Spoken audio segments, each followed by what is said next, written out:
ना इधर ना उधर, हर खबर की पूरी खबर, न लाग लपेट न खबरों में खोट। आप देख रहे हैं एबीपी रिपोर्ट और नमस्कार, मैं हूं विशाल पांडे। शुरुआत इस वक्त की 4 बड़ी खबरों के साथ। पहली खबर पाकिस्तानी पीएम के कबूलनामे की। शहबाज शरीफ ने माना कि नूर खान एयरबेस समेत कई एयरबेस पर गिरी थी भारत की मिसाइल। आर्मी चीफ मुनीर ने आधी रात को दी थी जानकारी। दूसरी खबर देश के गद्दारों की। पाकिस्तान के लिए जासूसी करने के आरोप में पंजाब और हरियाणा से 6 लोगों की गिरफ्तारी। यूट्यूबर ज्योति मल्होत्रा भी गिरफ्तार। और तीसरी खबर पाकिस्तान के मुद्दे पर गरमाई देसी सियासत की। पाकिस्तान की पोल खोलने के बनाए गए डेलीगेशन में शशि थरूर के नाम पर घमासान। कांग्रेस ने उठाए थरूर को चुनने पर सवाल, तो वहीं ओवैसी बोले पाकिस्तान को दुनिया के सामने बेनकाब करना है मकसद। और चौथी खबर केदारनाथ धाम की, जहां आज एक बड़ा हादसा टल गया।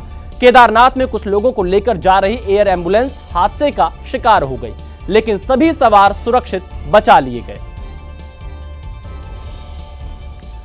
शुरू करते हैं पाकिस्तान के नए झूठ से। हर युद्ध में भारत के हाथों पिट चुके पाकिस्तान के हुक्मरान सिर्फ एक मामले में भारत को हरा सकते हैं, और वो है झूठ बोलने के मामले में। ऑपरेशन सिंदूर के तहत भारत ने जब से पाकिस्तान को घर में घुसकर मारा है, तभी से पाकिस्तानी मंत्रियों और नेताओं के होश फाकता है। वो कुछ भी अड़म-गड़म बोल रहे हैं। कभी सोशल मीडिया के हवाले से भारत के प्लेन गिराने का दावा करते हैं, तो कभी फर्जी अखबार और फेक न्यूज के दम पर भारत को नुकसान पहुंचाने के लिए तालियां बजवाते हैं। झूठ बोलने वाले नेताओं की कतार में झूठों के सरदार भी शामिल हैं। हम बात कर रहे हैं पाकिस्तान के प्रधानमंत्री शहबाज शरीफ की, जो शेखी बघारने के चक्कर में ही सही पाकिस्तान की पिटाई कबूल कर बैठे। माना है उन्होंने, हां, हिंदुस्तान ने हमें बहुत पीटा। ऑपरेशन सिंदूर में भारत ने पाकिस्तान पर जो मिसाइल प्रहार किया, वो शहबाज शरीफ को कई वर्षों तक याद रहेगा। इसका वीडियो सबूत भी सामने आ चुका है। 9 और 10 की रात में तकरीबन 2:30 बजे शिफा सलार सईद आसिम मुनीर सिक्योर फोन पे मुझे बताया। पाकिस्तानी प्रधानमंत्री अपने सेना के अधिकारियों और बड़े बड़े नेताओं को उस रात की कहानी बता रहे हैं, जब भारत की मिसाइलें पाकिस्तान एयर डिफेंस को मात देकर तबाही मचा रही थी।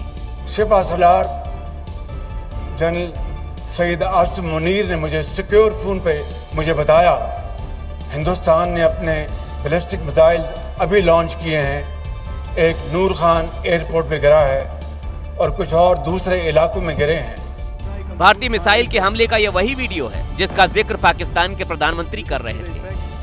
नूर खान एयरबेस पाकिस्तान की राजधानी इस्लामाबाद से बेहद करीब है। सैटेलाइट तस्वीरें भी गवाही दे रही हैं कि नूर खान एयरबेस की पहले की स्थिति और बाद की तस्वीर में कितना अंतर है, और भारत का निशाना कितना अचूक था। पाकिस्तान कुछ दिन पहले तक हमले से इनकार कर रहा था और अपने नागरिकों को भ्रम में रखकर जीत का जश्न मना रहा था, लेकिन पाकिस्तान के प्रधानमंत्री के कबूलनामे ने भारत के 3 दावों पर मुहर लगा दी है।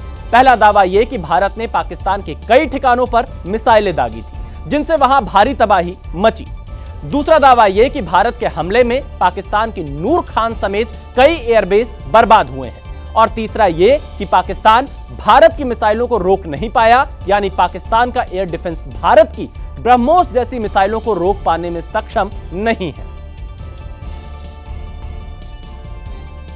सोचिए जरा, कोई देश युद्ध की आग में जल रहा है, शहरों पर बम गिर रहे हैं, भारत पाकिस्तान में घुसकर मिसाइलें दाग रहा था, एयरबेस जल रहे थे, और पाकिस्तान के प्रधानमंत्री इन सब से बेफिक्र अपने आलिशान बंगले में स्विमिंग कर रहे थे। ये तो वही बात हुई कि रोम जल रहा था और नीरो बंसी बजा रहा था। कुछ उसी तरह पाकिस्तान में बम बरस रहे थे और शहबाज स्विमिंग कर रहे थे, और ये खुद शहबाज ने कबूल किया है।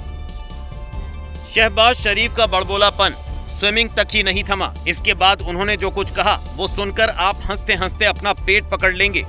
घंटी बजी तो जनरल आसिम मुनीर लाइन पर थे। कहने लगे कि वज़ीर आज़म, हमने बड़ा भरपूर उनको जवाब दिया है और अब हमें सीज फायर करने की दरख्वास्त आ रही है, तो आपका क्या ख्याल है?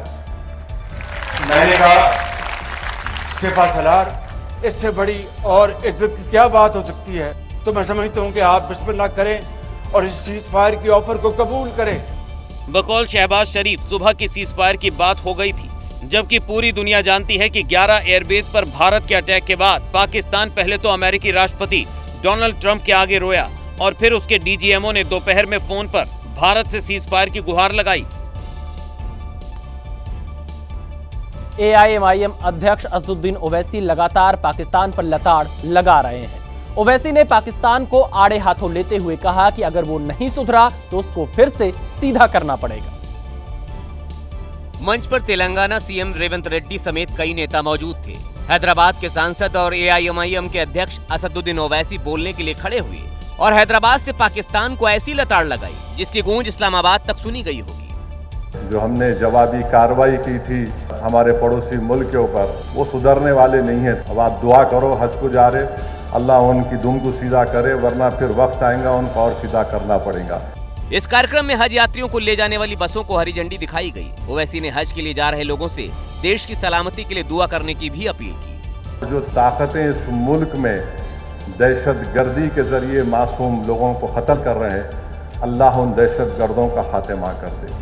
पहलगाम अटैक के बाद से ही असदुद्दीन ओवैसी पाकिस्तान पर लगातार हमलावर हैं। ओवैसी पाकिस्तान पर तो हमलावर हैं ही, साथ ही साथ उसका साथ देने वाले तुर्की पर भी निशाना साध रहे हैं। ओवैसी ने तुर्की से आतंकवाद के खिलाफ लड़ाई में भारत का साथ देने की अपील की। हैदराबाद में ओवैसी प्रेस कॉन्फ्रेंस के लिए आए। सवाल पाकिस्तान पर थे तो पाकिस्तान को झूठा और बकवास करने वाला देश बताया। जब तुर्की पर सवाल हुआ तो उनकी टिप्पणी तुर्की को सीख देने वाली थी।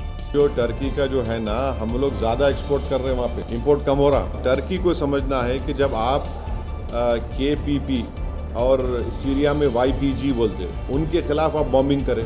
आप सीरिया में भी करते थे। अब सीरिया में आप जुलानी आपका आदमी है, जो जुलानी को आप सपोर्ट कर रहे हैं, उसमें 40,000 लोग उनके मारे गए। तो टर्की को समझना चाहिए, जब आप विक्टिम है तो हम भी तो विक्टिम है। सवाल यहाँ पे पाकिस्तान में मुसलमान है, यहाँ मुसलमान कम है। ओवैसी ने साथ ही तुर्की को याद दिलाया कि तुर्की में भारतीय दफ्तरों की भरमार है। व्यापार, पर्यटन समेत पाकिस्तान की मदद करने पर तुर्की को लगातार नुकसान उठाना पड़ रहा है। इसके अलावा ओवैसी ने अपनी प्रेस कॉन्फ्रेंस में पाकिस्तान की गीदड़ भभकियों पर जमकर भड़ास भी निकाली। झूठ की बुनियाद पे देश बनाए स्वयं वो लोग, झूठी बोलेंगे ना, बकवास करेंगे, बार बार डराने की कोशिश करेंगे हमारे पास न्यूक्लियर बॉम्ब है, न्यूक्लियर बॉम्ब है। ईरान के पास भी न्यूक्लियर बॉम्ब है, इजराइल के पास भी है। क्या दोनों रुक रहे क्या? इस प्रेस कॉन्फ्रेंस में ओवैसी ने पाकिस्तान को लताड़ा और तुर्की को सलाह दी। अब देखना है कि तुर्की को ओवैसी की सलाह समझ आती है या फिर पाकिस्तान को उसकी मदद जारी रहती है।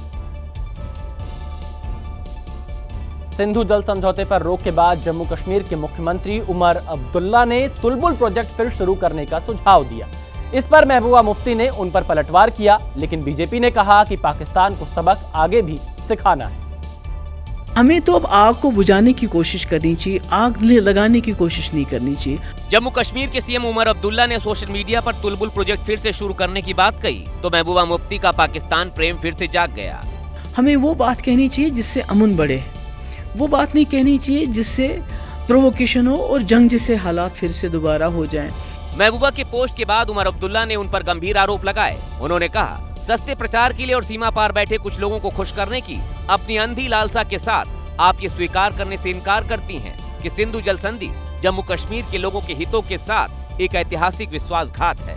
वहीं महबूबा ने कहा कि भारत और पाकिस्तान दोनों को बैठकर बात करनी चाहिए।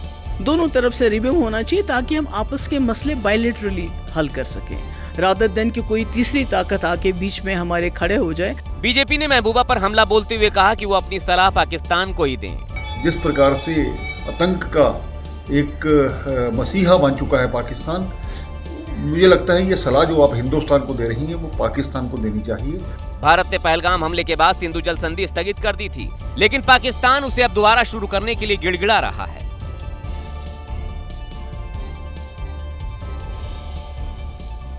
पाकिस्तान को अंतर्राष्ट्रीय मंच पर बेनकाब करने के लिए भारत सरकार ने 7 अलग अलग सर्वदलीय डेलीगेशन का गठन किया है, जो अलग अलग देशों में जाकर पाकिस्तान की असलियत बताएंगे।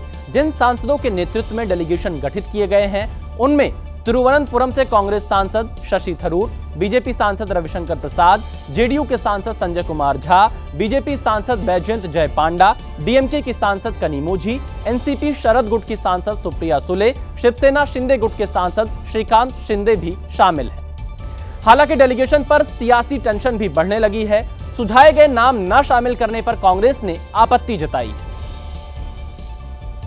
दरअसल सर्वदलीय प्रतिनिधिमंडल के लिए कांग्रेस ने अपने 4 नेता गौरव गोगोई, आनंद शर्मा, नासिर हुसैन और अमरिंदर सिंह राजा वडिंग के नाम भेजे थे, लेकिन केंद्र सरकार ने कांग्रेस की ओर से सुझाए गए नाम की जगह शशि थरूर पर भरोसा जताया, जिनका नाम कांग्रेस की लिस्ट में नहीं था। इससे कांग्रेस भड़क गई। कांग्रेस नेता जयराम रमेश ने तंज कसा कि कांग्रेस में होना और कांग्रेस का होने में अंतर है। वहीं कांग्रेस नेता उदित राज ने डेलीगेशन पर ही सवाल उठा दिए।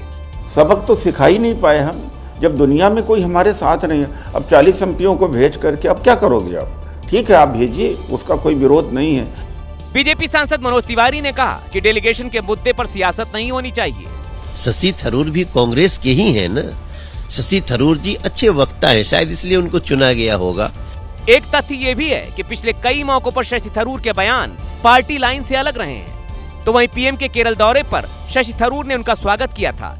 इससे कांग्रेस नेतृत्व थरूर से नाराज बताया जा रहा है।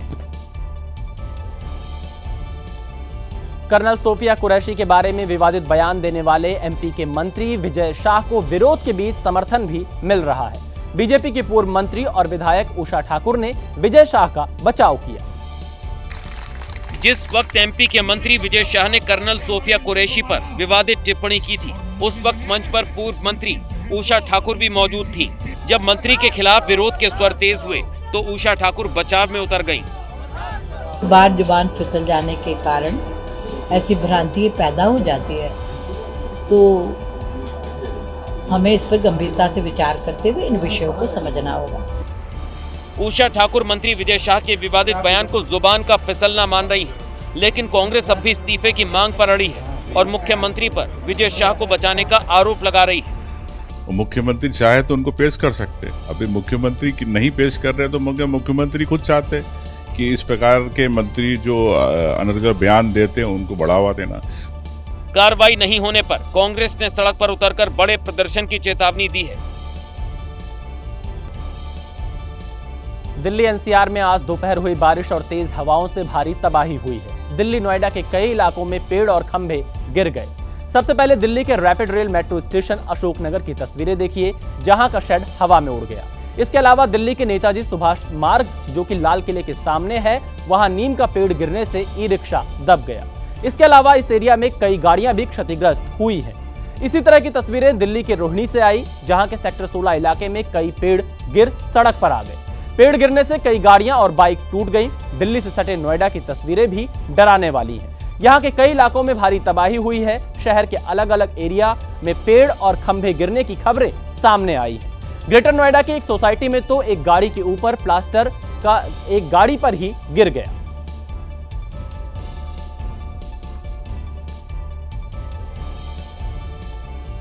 ग्रेटर नोएडा में बीती रात ऐसा तूफान आया, हाई राइज सोसाइटी में मौजूद फ्लैटों के दरवाजे और खिड़कियां टूट गई। तूफान की रफ्तार के आगे फ्लैट भी हिलने लगे।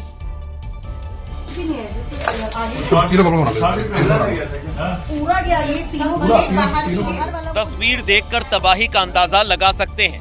न दरवाजा है, न खिड़की, कमरे में मलबा पड़ा है। सोचिए क्या बीत रही होगी इन फ्लैट में रहने वालों पर। फ्लैट हिलने लगा था लिटरली। तूफान के आगे फ्लैटों के भारी भरकम दरवाजे और खिड़कियां तिनके की तरह ढह गए। सबसे ज्यादा तबाही ग्रेटर नोएडा के सेक्टर 151 में बनी जेपी अमन सोसाइटी में देखने को मिली। यहाँ आंधी से कई फ्लैट की दीवार ढह गई, बालकनी में लगे कांच टूट गए।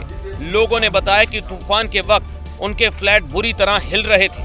फ्लैट्स की इस दुर्दशा का वीडियो सोशल मीडिया पर वायरल है। वहीं बिल्डिंग के निर्माण और गुणवत्ता पर सवाल खड़े होने लगे हैं कि अगर थोड़ी बहुत आंधी में ये हाल है तो अगर तूफान तेज हुआ तो क्या होगा। लेकिन आंधी से सिर्फ ग्रेटर नोएडा ही नहीं, नोएडा के सेक्टर 27 में उस वक्त बड़ा हादसा हो गया जब डीएम चौक की रेड लाइट पर ट्रैफिक लाइट का खंभा गिर गया, जिसमें एक कार दब गई। क्या आप जानते हैं कि बीते साल दुनिया के किस खिलाड़ी ने सबसे ज्यादा कमाई की और उसकी कमाई कितनी है? नहीं जानते हैं तो हम आपको बता देते हैं। बिजनेस मैगजीन फोर्ब्स ने सबसे अधिक कमाई करने वाले दुनिया के 50 खिलाड़ियों की लिस्ट जारी की। इस लिस्ट के मुताबिक पुर्तगाल के स्टार फुटबॉल खिलाड़ी क्रिस्टियानो रोनाल्डो दुनिया के सबसे अधिक कमाई करने वाले खिलाड़ी हैं, जिन्होंने बीते साल $275 मिलियन यानी 2,350 करोड़ रुपए कमाए। दूसरे नंबर पर अमेरिका के बास्केटबॉल खिलाड़ी स्टीफन करी हैं, जिन्होंने एक साल में 1335 करोड़ रुपए कमाए। 1250 करोड़ रुपए कमाई के साथ ब्रिटेन के बॉक्सर टाइसन फुरी तीसरे नंबर पर रहे। वहीं अमेरिकी रग्बी खिलाड़ी डार्क प्रेस्कॉट 1172 करोड़ रुपए की कमाई के साथ चौथे नंबर पर रहे, जबकि अर्जेंटीना के फुटबॉल खिलाड़ी लियोनेल मेसी 1155 करोड़ रुपए की कमाई के साथ पांचवें नंबर पर रहे। एक साल में सबसे अधिक कमाई करने वाले दुनिया के 49 खिलाड़ियों में एक भी टेनिस खिलाड़ी या क्रिकेटर शामिल नहीं है। महाराष्ट्र के पिंपरी चिंचवड़ में नदी के किनारे सरकारी जमीन पर बने अवैध बंगलों पर प्रशासन के बुलडोजर जमकर गरज रहे हैं। नगर निगम ने अवैध रूप से बनाए गए 36 आलीशान बंगलों को जमींदोज कर दिया। ये उन्हीं 36 आलीशान बंगलों की बिगड़ चुकी तस्वीर है। तस्वीरों में सिर्फ बर्बाद हो चुकी बड़ी बड़ी कोठियां दिख रही हैं। दर्जनों बुलडोजर काम पर जुटे हैं।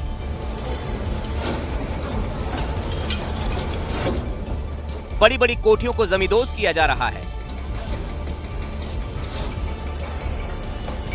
हर घर के बाहर बुलडोजर दिखाई दे रहा है। दरअसल नगर निगम का यह एक्शन सुप्रीम कोर्ट के आदेश पर हो रहा है। जिन बंगलों को तोड़ा जा रहा है वो इंद्रायणी नदी के किनारे बने हैं, जो कि बाढ़ डूब प्रभावित क्षेत्र में आता है। एनजीटी के फैसले पर सहमति जताते हुए सुप्रीम कोर्ट ने 31 मई तक पुरानी स्थिति बहाल करने का आदेश दिया था।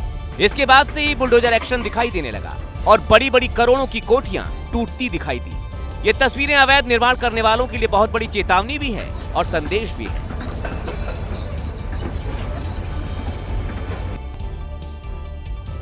महाराष्ट्र के अकोला से एक हैरान करने वाला वीडियो सामने आया है। बियर ले जा रही एक पिकअप वैन सड़क हादसे का शिकार हो गई। हैरानी की बात यह है कि लोगों ने राहत और बचाव की जगह बियर चुराने में ही भलाई समझी। कोई दाएं भाग रहा है तो कोई बाएं भाग रहा है, कोई सामने से दौड़ा चला आ रहा है। किसी से तो इंतजार ही नहीं हुआ और वो वहीं शुरू हो गया। बात आखिर नशे की है, बात फ्री बियर की भी है। तो जिसको जैसे मिला उसने वैसे बियर झटक ली या फिर कटक ली। असल में अकोला में बियर ले जा रही पिकअप वैन पलट गई थी। इस हादसे में ड्राइवर और असिस्टेंट को चोट लगी, लेकिन लोगों ने मदद के हाथ की जगह हाथ में बियर पकड़ना ज्यादा बेहतर समझा। हालात ऐसे हो गए कि सड़क पर बियर लूटने वालों ने जाम लगा दिया। हर कोई बस किसी तरह ज्यादा से ज्यादा बोतलें और कैन उठाने में जुटा था। जो आगे है वो पीछे जाने को तैयार नहीं और जो पीछे खड़े हैं वो अंदर आने को बेताब है। कुछ तो गिरी हुई पिकअप वैन पर ही चढ़ गए। पुलिस को सूचना मिली, लेकिन तब तक देर हो चुकी थी। बियर की सभी पेटियां उठ चुकी थी और वहां पड़ी थी तो सिर्फ पिकअप वैन और बियर की खाली और टूटी फूटी बोतलें। सोचिए, जिस जगह लोगों को एक्सीडेंट के बाद मदद के लिए आगे आना चाहिए था, बियर की लालच में लोग मानवता भी शायद भूल कर पी गए। केदारनाथ धाम में हेली एम्बुलेंस दुर्घटना का शिकार हो गई। हेलीकॉप्टर एक मरीज को लेने ऋषिकेश से केदारनाथ आ रहा था, तभी लैंडिंग के दौरान हादसा हो गया। राहत की बात यह है कि हेलीकॉप्टर में सवार सभी लोग सुरक्षित हैं। केदारनाथ धाम में ऐसे एयर एम्बुलेंस आई और दुर्घटनाग्रस्त हो गई। हेलीपैड पर खड़े लोग भी भौचक्के रह गए। देखते ही देखते खिलौने की तरह हेलीकॉप्टर जमीन पर गिर गया। केदारनाथ हेलीपैड से 10 मीटर पहले ही हेलीकॉप्टर क्रैश हो गया। हेलीकॉप्टर धाम में मौजूद एक मरीज का एयर रेस्क्यू करने पहुंचा था। हेलीकॉप्टर में एक डॉक्टर और एक नर्सिंग स्टाफ भी सवार था। केदारनाथ हेलीपैड पर हेलीकॉप्टर की लैंडिंग होने वाली थी, तभी हादसा हो गया। देखिए कैसे एयर एम्बुलेंस का पिछला हिस्सा टूट गया। मतलब हादसा बेहद खतरनाक हो सकता था, लेकिन पायलट की सूझबूझ काम आई। पायलट ने सही वक्त पर इमरजेंसी लैंडिंग करके सबकी जान बचा ली। इस हादसे से पूरे धाम में हड़कंप मच गया। यूपी के श्रावस्ती में अचानक आग लगने से अफरा तफरी मच गई। एक घर में लगी आग ने देखते देखते कई घरों तक फैल गई। आग इतनी भीषण थी कि उस पर काबू पाना आसान नहीं था। फायर ब्रिगेड की टीम पहुंचने तक कई घर जलकर राख हो गए। जिस वक्त आग लगी उस समय गर्म हवाएं काफी तेज चल रही थी। आग की ऊंची ऊंची लपटें एक घर से दूसरे घर को अपनी जद में लेती जा रही थी। अब बचा कुछ होना है, बताओ। आग साहब पहुड़े रहन यही थे, साहब पीछे से इतना आग लगी है। श्रावस्ती के कोना के इमलिया गांव में घास फूस के घर के साथ पक्के मकान भी हैं। आग पहले घास फूस के घर में लगी और फिर पक्के मकान के अंदर भी मौजूद सामान को जलाकर राख कर दिया। सब जर का कपड़ा लगता, बच्चन के सीधा पानी, गल्ला पास सब कुछ। सूचना पाकर मौके पर पहुंची फायर ब्रिगेड की टीम ने आग को काबू किया, लेकिन तब तक 19 से ज्यादा घर जल चुके थे। बिछावन, कपड़े, बर्तन सारा जल गया। एक कपड़िया भी। 48 घंटे में जो भी नुकसान हुआ है उसका मुआवजा इनको उपलब्ध करा दिया जाए।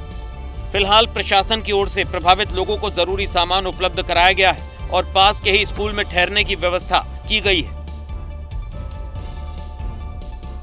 इटली की लग्जरी सुपरकार बनाने वाली कंपनी डी टोमासो ने अपनी नई हाइपर कार P72 लॉन्च की है। स्पेशल ऑर्डर पर बनने वाली इस कार की कीमत 14 करोड़ रुपए है। ये कार कई मायनों में बेहद खास है। 14 करोड़ कीमत वाली ऐसी सिर्फ 72 कारें बनाई जाएंगी, इसीलिए इस मॉडल का नाम P72 रखा गया है। सभी 72 कारों की बुकिंग स्पेशल ऑक्शन के जरिए ही हो चुकी है और अब डिलीवरी शुरू की जाएगी। कार्बन फाइबर से बनी इस कार में 5 लीटर का V8 इंजन लगा है, जो इस सुपर कार को 700 हॉर्स पावर की शक्ति देता है। इसमें 6 स्पीड मैनुअल गियर लगा है, यानी इस कार में ऑटोमेटिक गियर नहीं मिलेंगे। बड़ी बात यह है कि करोड़ों की इस कार में कोई इंफोटेनमेंट सिस्टम नहीं है, ना तो सामने कोई स्क्रीन है और ना ही कोई म्यूजिक सिस्टम लगा है।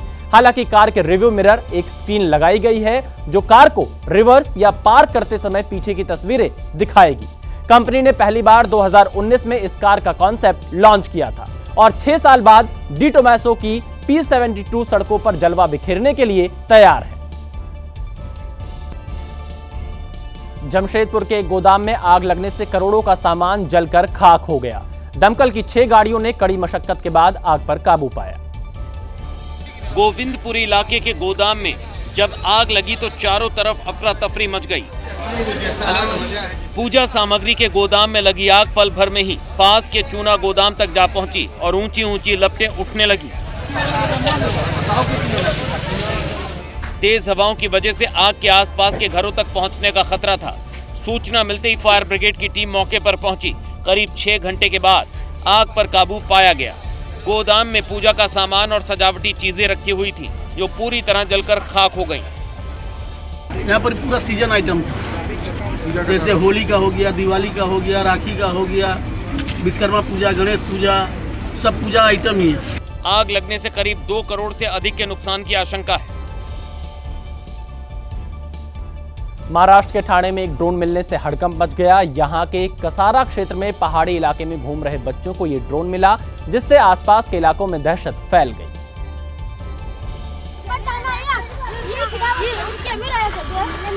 बच्चों को जमीन पर गिरा ड्रोन मिला तो वो भी हैरान हो गए।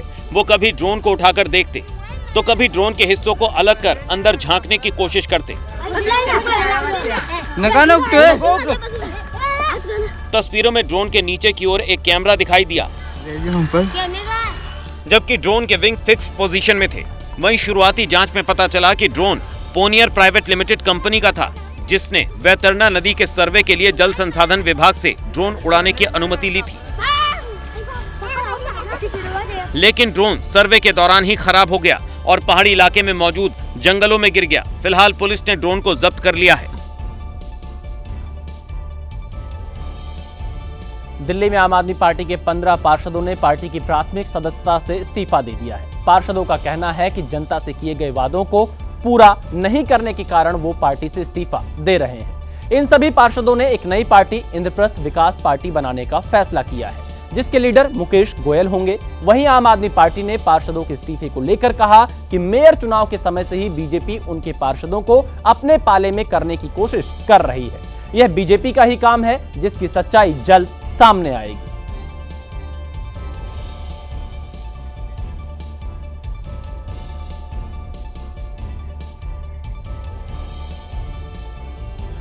मुंबई एयरपोर्ट से एनआईए ने आईएसआईएस के 2 आतंकियों को गिरफ्तार किया है। दोनों की पहचान अब्दुल्ला फैयाज शेख और तलहा खान के रूप में हुई है। दोनों आईएसआईएस के पुणे स्लीपर मॉड्यूल का हिस्सा बताए जा रहे हैं, जिन पर 2023 के पुणे में आईईडी बनाने और उसका टेस्ट करने का आरोप है। तब से दोनों आरोपी फरार थे। दोनों आतंकियों पर 3 लाख रुपए का इनाम भी घोषित किया गया था। बताया जा रहा है कि दोनों आतंकी इंडोनेशिया के जकार्ता में छिपे हुए थे और अब वापस लौटे थे। इस मामले में पहले ही 7 आरोपी गिरफ्तार हो चुके हैं। सभी पर यूएपीए के तहत केस दर्ज है।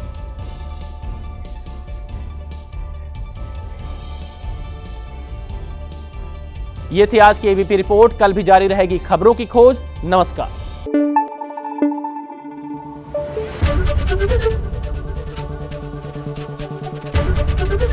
एबीपी न्यूज आपको रखे आगे।